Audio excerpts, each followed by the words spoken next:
बधाई देता हूँ तमाम झारखंड के सभी भाई बहनों को। और आज के प्रेस वार्ता का मुख्य उद्देश्य आज हम लोग सिंदरी विधानसभा क्षेत्र से जो विधानसभा क्षेत्र है उसका बूथ का हम लोग समीक्षा करने के लिए बैठे हैं। इसी बीच आप लोगों से कुछ बात कर लें।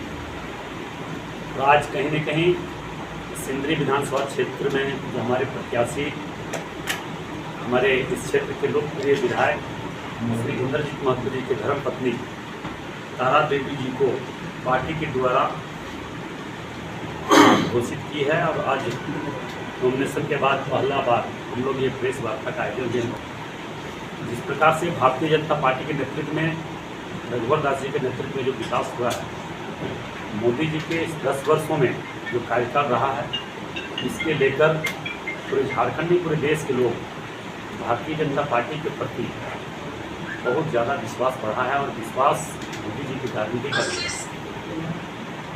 इसी दौरान आज हमारे जो प्रत्याशी लोकप्रिय प्रत्याशी तारा देवी जी है, इनका और मुझे आशा नहीं पूर्ण विश्वास है जिस प्रकार से हमारे भाई इंद्रजीत महतो जी हम लोगों के द्वारा भारतीय जनता पार्टी के विधायकों के द्वारा जो हमारे जो कोयलांचल विश्वविद्यालय का डिमांड बहुत लंबे समय से चलता रहा था, हम लोगों ने भारतीय जनता पार्टी के विधायक हमारे भाई इंद्रजीत महतो जी ने, हम स्वयं हुल्लू महतो समय विधायक के बागमारा के हमारे विधायक राज सिन्हा जी, हमारे लोग जाकर विनोद बाबू के नाम से विश्वविद्यालय का नामांकन करवाने के लिए आग्रह किया और स्वीकार भी किया।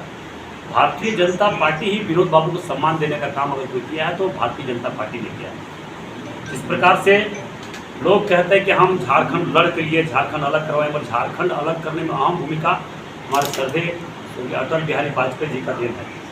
नहीं तो इतने लंबे समय से लोग सिर्फ रोड पर लड़ना घटना ये था, मगर इनसे आप इस भावना को वनांचल यहाँ पे नाम पड़ा लोगों को देखते कि भावना को देखते हुए हमारे अटल बिहारी वाजपेयी जी ने झारखंड को अलग किया है। कोई कुछ बोले नहीं बोले, हम लोग सरजमीन पर काम करते हैं। भारतीय जनता पार्टी का शुरू से ही देख रहा है कि जो कहता है वो करता है। इसलिए इस चुनाव में जो अभी 2024 के विधानसभा चुनाव है, हम तमाम क्षेत्र के देवती जनता भाई बहनों से मेरा आग्रह होगा, आप अपना मत एक एक वोट भारतीय जनता पार्टी के पक्ष में कमल फूल छाप पर बटन दबाकर हमारे लोकप्रिय प्रत्याशी श्रीमती तारा देवी जी को अपना आशीर्वाद वोट देकर चुनाव जिताएं। मैं विश्वास दिलाता हूं, खास करके इस क्षेत्र में विनोद बाबू के नाम से एक स्मारक बनाएंगे जो भव्य रूप से हम लोग उसका भव्य रूप देंगे। जो आज पूरे झारखंड में जो नहीं कर पाया हुआ हम लोग भारतीय जनता पार्टी के नेतृत्व में तारा देवी जी के नेतृत्व में करेंगे। और मैं दूसरी बात मैं बताना चाहूँगा, जो भी हमारे पार्टी के विपक्ष में जो खड़े हैं वो उसका आप हम कह नहीं सकते थे कि हम किसी का आलोचना नहीं करना चाहते, मगर वो लोग भ्रष्टाचारियों के साथ मिलकर इस क्षेत्र में काम किया है। कुछ लोगों को अपने आप को मतलब गुमराह करके रखा हुआ है। उनका आप शुरू से ही उनका कार्यकाल को देखिए, वो अपने आप को यहाँ पे बोलते बहुत ईमानदार आदमी नहीं। हम ये आपको प्रमाण के साथ कह सकते हैं कि ये लोकसभा चुनाव में एक साधारण आदमी से 1.5 करोड़ रुपया लिया। इसके 1.5 करोड़ रुपया तब वो लाल पार्टी से कौन पार्टी था, पहले मासद से टिकट दिया। इस तरह की स्थिति यहाँ पे था। मिर्सा के यहाँ के पूर्व जो वहाँ के विधायक थे वो भी 1.5 करोड़ रुपया लिए। उनको एक गरीब आदमी को किस तरह से बरगलाने का काम किया, पैसा दोहन करने का काम किया, ये आप पता कर लिए। ये सारे माफिया गुंडे लोग से मिलकर सिंदरी को आज कमजोर करके रखा हुआ है, इस क्षेत्र के लोगों को कमजोर करके रखा हुआ है। मैं विश्वास दिलाता हूँ कि भारतीय जनता पार्टी के नेतृत्व में जिस प्रकार से जो आज उनको टिकट दिया है, ये अगर विधायक आप लोग का आशीर्वाद से, क्षेत्र के तमाम देश जनता का आशीर्वाद से बनता है, इस क्षेत्र के लोगों का जो भावना है, जो डिमांड है बहुत लंबे समय से, वो एक एक डिमांड को पूरा करने का काम करेंगे। और मैं इस क्षेत्र का सांसद भी हूँ। मैं ये सोच कर रहा हूँ, और मैं हुल्लू महतो जो बोलता है वो करता है, जब जो बोले तो किए। मैं आप लोग को विश्वास दिलाता हूँ, जरूर इस राज्य में भारतीय जनता पार्टी की सरकार बनने जा रही है, तय है। क्योंकि इस राज्य के 3.5 करोड़ जनता ने तय कर चुका है, मन भी मान चुका है। क्योंकि इस 5 वर्षों में खास करके इस राज्य में जो झारखंड मुक्ति मोर्चा, कांग्रेस और माकपा और ये जो अभी 3 तारा कौन पार्टी है, हिमालय, इसका जो गठबंधन सरकार बनी इसमें 5 वर्षों में इस राज्य सरकार का चेहरा, चरित्र हर कुछ लोगों ने जान चुका है।